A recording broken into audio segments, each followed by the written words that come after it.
বিশ্বাস ভাঙার শব্দ ছিল নিঃশব্দ। তুমি বলেছিলে আমি কখনো ছাড়ব না তোমায়। আমি হেসেছিলাম। চোখে স্বপ্ন ছিল, তোমার প্রতিটা কথাকে ধরে নিয়েছিলাম সত্যি। আজ বুঝি আমার সবচেয়ে বড় ভুল ছিল তোমার বলা কথাগুলো বিশ্বাস করে। তুমি অভিনয় করেছিলে ভালোবাসার, আর আমি সেই নাটকের সবচেয়ে নির্বোধ চরিত্রটাই ছিলাম। আমি বিশ্বাস করেছিলাম কেবল তোমার চোখের ভাষা। তুমি বলেছিলে তুমি আমার সব কিছু, কিন্তু তুমি ভুলে গেলে তোমার সব কিছুর পাশাপাশি আমি ছিলাম শুধু অপশন। তোমার হাসির পিছনের ধোঁকা আমি বুঝতে পারিনি।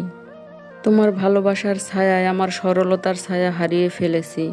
আমি তোমাকে নিজের চেয়েও বিশ্বাস করেছিলাম, আর তুমি আমার বিশ্বাসকে একেবারে মাটিতে পিষে গেলে, একটু পিছনে তাকিয়ে না দেখে। তুমি ভালোবাসা বলো, আর আমি কষ্ট বুঝি। তুমি প্রতিশ্রুতি দাও, আমি প্রতারিত হই। তুমি চলে যাও, আর আমি থেকে যাই তোমার প্রতিটা মিথ্যা কথার সাথেই। আমি